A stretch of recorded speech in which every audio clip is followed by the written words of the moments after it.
इस बार ऐसा घोटाला पकड़ में आया कि जो डिपार्टमेंट ही उनके पास था, इससे मामा कैसे छूटेंगे ये देखना है। कई बार ये चर्चा जरूर होती है, क्या नरेंद्र मोदी उनको ठिकाने लगाएंगे? क्या शिवराज वर्तमान के कलयुग के कंस मामा साबित होंगे, या फिर इस घोटाले से भी वैसे ही निकलेंगे जो पुराने घोटालों से निकलते हुए आ रहे हैं? टेक होम घर पे उनको राशन दिया जाता है। अब इस राशन में क्या? स्वागत है आपका हिंद वॉइस में। लेकर आया हूं आपका अपना कार्यक्रम अशोक वानखेड़े बोलता है। अशोक वानखेड़े बोलता है तो फिर अशोक वानखेड़े तोलता भी है, और इस बार तुलेगी मध्य प्रदेश की भारतीय जनता पार्टी की सरकार। शिवराज सिंह चौहान, वो नाम लगातार वो मध्य प्रदेश में मुख्यमंत्री बने हुए हैं। मध्य प्रदेश की लड़कियां उन्हें मामा मानती हैं, और वो मध्य प्रदेश के तमाम लड़कियों को अपनी भांजी मानते हैं। कई बार ये चर्चा ज़रूर होती है, क्या नरेंद्र मोदी उनको ठिकाने लगाएंगे? क्योंकि अब सबसे सीनियर मोस्ट मुख्यमंत्रियों में उन्हीं का नाम है। ओबीसी भी है, प्रधानमंत्री का मटेरियल भी है, लेकिन वो हमेशा अपनी साफ सुथरी छवि से अपने आप को प्रेजेंट करते हैं। कई घोटाले मध्य प्रदेश में हुए, लेकिन हमेशा बेदाग निकलते हैं। लेकिन इस बार ऐसा घोटाला पकड़ में आया कि जो डिपार्टमेंट ही उनके पास था, इससे मामा कैसे छूटेंगे ये देखना है। क्या शिवराज वर्तमान के कलयुग के कंस मामा साबित होंगे, या फिर इस घोटाले से भी वैसे ही निकलेंगे जो पुराने घोटालों से निकलते हुए आ रहे हैं? ये मामला किसी अखबार या इन्वेस्टिगेशन एजेंसी का नहीं है। ये मामला सीएजी ने पकड़ा है, और ये सीएजी ने भी मात्र 8 जिलों के सैंपलों में से जो सैंपल सर्वे किया, उसमें करोड़ों रुपए का घोटाला इसमें पकड़ा। ये पोषण आहार, जो बच्चों को आहार दिया जाता है, उसका मामला है। अब ये मामला क्या था? मध्य प्रदेश में एक टेक होम पोषण आहार स्कीम भी है। मतलब जो 3 साल की बच्चियां हैं, जो गर्भवती महिलाएं हैं, और 11 से 14 साल तक की बच्चियां हैं जो स्कूल नहीं जाती, ऐसे बच्चों को टेक होम घर पे उनको राशन दिया जाता है। अब इस राशन में क्या हुआ?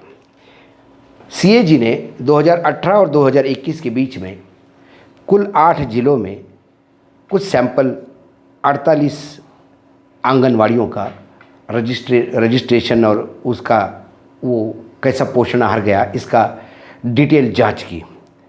जिले हैं धार, मंडला, झाबुआ, रीवा, सागर, सतना, शिवपुरी। इसमें से धार, मंडला, झाबुआ ये जिले तो आदिवासी बहुल जिले हैं। वहाँ खेल क्या हुआ? वहाँ 48 जो चेक की आंगनवाड़ियाँ, उसमें जो रजिस्टर्ड बच्चे थे आंगनवाड़ियों में, उसके अनुपात में 110 करोड़ 83 लाख का राशन सिर्फ कागजों में बांटा गया। कुछ जिलों में ये देखा गया कि 97,000 का स्टॉक बताया गया, स्टॉक रजिस्टर में पोषण आहार का, और बांटा गया 87,000 टन मेट्रिक टन।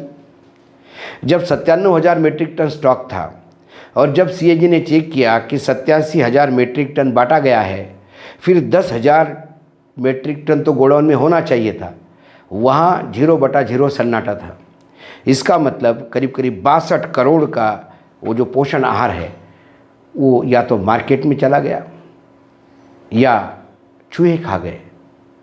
भगवान को पता, कोई अधिकारी कुछ बताने की स्थिति में नहीं है।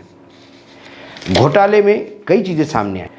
खासकर सीएजी ने जो कहा, उसमें लाभार्थियों की पहचान, ये जो टेक होम राशन है उसमें उत्पादन, परिवहन, वितरण और गुणवत्ता में भारी हेराफेरी नोटिस हुई है, ऐसा सीएजी कहता है।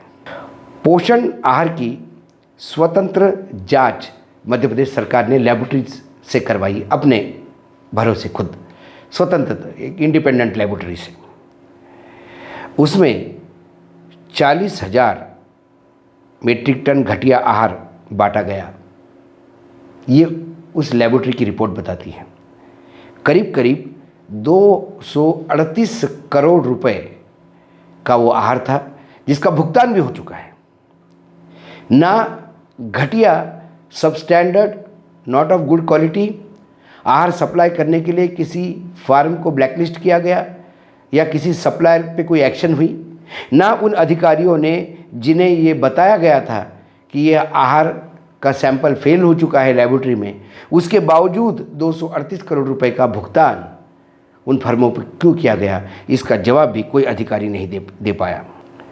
6 फार्म ऐसे हैं, 6 सप्लायर ऐसे हैं वेंडर, जिन्होंने 6 करोड़ 94 लाख का राशन जो बताया गया ट्रांसपोर्टेशन हुआ है, वो जब नंबर टैली हुए तो वो बाइक के नंबर निकले, मोटर बाइक के, वो ऑटो के नंबर निकले, और कुछ नंबर तो टैंकर के निकले जिसके अंदर तेल या तरल पदार्थ या पानी या खाद्य तेल जाता है। टैंकरों से भी पोषण आहार गया, इसकी इंक्वायरी हो गई। करीब करीब ये 5 करोड़ के आसपास का मामला है जो टैंकर और ऑटो से चला गया। ये घोटाला पकड़ा कैसा गया? 2018-19 में स्कूल शिक्षा विभाग ने स्कूल के बाहर जो लड़कियां स्कूल नहीं जा रही है उनका अनुमानित आंकड़ा 9,000 बताया। महिला बाल विकास ने उसी क्षेत्र में यह आंकड़ा 36,08,000 बताया। अब 9,000 और 36 लाख में बहुत बड़ा फर्क है। तो महिला बाल विकास एक बेसलाइन सर्वे करता है और बेसलाइन सर्वे से यह आंकड़ा लाता है, लेकिन ये 36 लाख का आंकड़ा कहां से आया, ये कोई अधिकारी या महिला बाल विकास डिपार्टमेंट बताने को तैयार नहीं, क्योंकि बेसलाइन सर्वे उन्होंने किया ही नहीं। जब सर्वे ही नहीं किया तो ये आंकड़ा कहां से आया? तो 9,000 का अनुमानित था, वो 9,000 का 20,000 हो सकता है, 90,000 हो सकता है, लेकिन 36 लाख तो नहीं हो सकता। तो 9,000 के अनुपात में 36 लाख जब बढ़ा गया तब सीएजी की आंखें खुली, और जब उन्होंने सैंपल करना शुरू कर दिया तो ये तमाम घोटाले सामने आए। शिवपुरी में 2 विकास खंड है, खनियाधाना और कोलारस। 8 महीनों में 5 करोड़ रुपए का पोषण आहार इस 2 विकास खंड में दिया गया, क्योंकि उसका भुगतान किया गया। जब भुगतान किया गया तो सप्लायर ने माल दिया तो उसका स्टॉक रजिस्टर वो नहीं, जो माल बांटा गया उसका कोई पंचनामा, कोई कैसा गया, कोई वाहन, कुछ नहीं, ना स्टॉक रजिस्टर है, ना आवक फाइल है, ना जावक फाइल है, ना जाने वाली कोई एंट्री है, ना आने वाली कोई एंट्री है, सिर्फ एंट्री है वहाँ पे। तो 5 करोड़ पोषण आहार का पेमेंट किया गया। क्या आहार आया ही नहीं? क्या पेमेंट फर्जी हो गया? इसके बारे में कोई कुछ कहने को तैयार नहीं है। धार, मंडल, रीवा, सागर, शिवपुरी जिलों में स्टॉक है ही नहीं, स्टॉक रजिस्टर ही नहीं मेंटेन किया, और स्टॉक में नहीं होने के बावजूद 822 मीट्रिक टन राशन बांटा गया। मतलब स्टॉक में तो राशन है ही नहीं और 822 मीट्रिक टन बांटा गया, तो करीब करीब सीएजी का ऐसा अनुमान है कि 60 करोड़ के आसपास का राशन ये सिर्फ कागजों में ही बांटा गया है। यहाँ पे इन जगह पे ये तमाम गलतियाँ होती रही, और ये विभाग भी मुख्यमंत्री अपने पास दबा के बैठे रहे। जब खीरा कटता है तो ऊपर तक बटता है। इनमें मैं मानता ही नहीं कि ये पैसा सिर्फ अधिकारियों की मिली भगत से गया होगा। ये पैसा राजनीतिज्ञों को भी पैसा होगा, मंत्रियों को भी पहुंचा होगा, क्योंकि ऐसी खबरें बार बार अखबारों में छपती आ रही थी, लोकल अखबारों में, और इस अखबारों की खबरें गलत है। ये द्वेष भाव से करते हैं, सरकार को बदनाम करने के लिए करते हैं, ऐसा आरोप सरकार लगाती रही, लेकिन घोटाला करती रही। और उससे ज़्यादा शर्मसार बात यह है कि सीएजी की इस रिपोर्ट पे जो सरकार के प्रवक्ता है नरोत्तम मिश्र, वो बड़े कैबिनेट मंत्री हैं सरकार में, उन्होंने जो बयान दिया उससे ज़्यादा हास्यास्पद बयान नहीं हो सकता। उन्होंने कहा कि सीएजी की रिपोर्ट अंतिम नहीं होती है, ये सिर्फ उनकी राय होती है। उसके बाद हम अब इसको चेक करेंगे कि सीएजी सही है नहीं है, और अंतिम रिपोर्ट जो है वो अकाउंट्स ऑडिट कमेटी लेगी। तो फिर नरोत्तम मिश्रा जी ये बताएंगे कि उनके जो शीर्षस्थ नेता थे, मैं उसमें नरेंद्र मोदी जी भी आते हैं और अमित शाह भी आते हैं, जो 2G घोटाले को लेके, सीएजी की रिपोर्ट को लेकर, कोल स्कैम में सीएजी की रिपोर्ट को लेकर पूरे देश में हंगामा भ्रष्टाचार का मचा रहे थे, तो क्या वो किसी गलत रिपोर्ट पे ही हंगामा कर रहे थे? या फिर एक कोई मिली जुली साजिश थी। यदि आज सीएजी यहाँ गलत है और नरोत्तम मिश्रा सही है, तो फिर भारतीय जनता पार्टी माने कि बीजेपी की सरकार मध्य प्रदेश में सही है, सीएजी गलत है, तो फिर सीएजी केंद्र में भी तब गलत थी जब यूपीए की सरकार थी और भारतीय जनता पार्टी गलत थी, ये भी बात माने। और यदि तब की बात, तब Bharatiya Janata party 2G scam हुआ ये मानते हैं, कोल घोटाला हुआ ये मानते हैं, सीएजी की रिपोर्ट को सही मानते हैं, तो फिर आज सीएजी की रिपोर्ट क्यों नहीं सही होती? या सीएजी की रिपोर्ट सिर्फ भारतीय जनता पार्टी की सरकारें हैं वहीं गलत होती है और जहां भारतीय जनता पार्टी की सरकारें नहीं वहीं सही होती है? क्या ये दो पैमानों पे भारतीय जनता पार्टी चल रही है? क्या स्लिप ऑफ पेन की एरर है? ट्रक के नंबर की जगह ऑटो के नंबर आते हैं, टैंकर के नंबर आते हैं, मोटरसाइकिल के नंबर आते हैं। ये error of pen, slip of pen कैसा हो सकता है? और यदि ये स्लिप ऑफ पेन यहाँ था, तो फिर चारा घोटाले में लालू यादव के वहाँ वो घोटाला क्यों था? वहाँ पे भी तो भैंसें जो है ट्रक से गई थी और टेम्पो ट्रक का बोल के जिस पे जो चलान थे वो मोटरसाइकिल और स्कूटर पे भैंसों को लेके जाना बताया गया था। यदि टैंकर में पोषण आहार जा सकता है तो फिर स्कूटर और मोटरसाइकिल पे भैंसें भी जा सकती है। और यदि वो गलत है तो फिर ये कैसे सही है? स्टॉक रजिस्टर ही नहीं होना, 9,000 बच्चे और 36 लाख बच्चे, इतना बड़ा आंकड़ों में तफावत कैसी है? बेसलाइन सर्वे ही नहीं हुआ तो ये एजमेंट ऑफ एरर कैसी हो सकती है? ये सीएजी की राय नहीं, ये टैक्स पेयर्स के पैसे की लूट है जो सीएजी ने पकड़ी। सीएजी ने तो अपना काम किया, सरकार इस घोटालों को दबाने में अपना काम करेगी, क्योंकि ये पैसा ऊपर तक बटा होगा। और यदि ये पैसा ऊपर तक बटा होगा तो उसका शेयर भी क्या केंद्र में गया?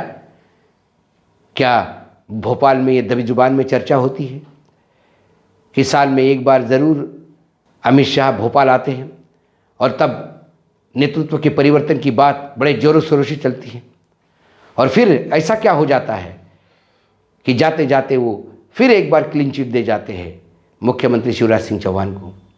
क्या उसकी भी कोई कीमत चुकाई जाती है? जब आदिवासी को, एक आदिवासी महिला को इस देश का राष्ट्रपति बनाया तो सारी दुनिया में ये कहा जाता था कि राष्ट्रपति, महिला आदिवासी राष्ट्रपति को राष्ट्रपति बनाकर भारतीय जनता पार्टी ने ऐसा मास्टर स्ट्रोक खेला कि तमाम आदिवासियों के लोगों का मन जीत लिया। लेकिन जहां आदिवासियों के बच्चियों के मुंह का निवाला यदि सरकार छीनती हो, भ्रष्टाचार अधिकारी छीनते हो, जिसको पूर्ण रूप से संरक्षण सरकार का है, मंत्रियों का संरक्षण है, मुख्यमंत्री का संरक्षण है, ऐसे में क्या वो आदिवासी समाज को जीत पाएंगे?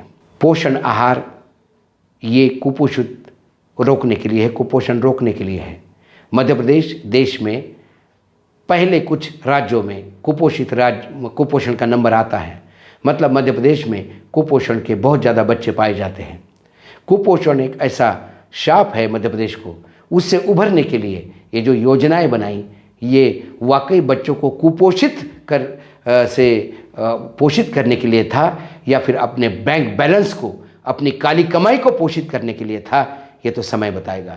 लेकिन सीएजी की रिपोर्ट इतनी गलत भी नहीं हो सकती जितने नरोत्तम मिश्रा कहते हैं, क्योंकि ये मामला अब बाहर आ गया है। अब देखना है विपक्ष इसको कैसा करता है, जनता इसको कैसे रिएक्ट करती है।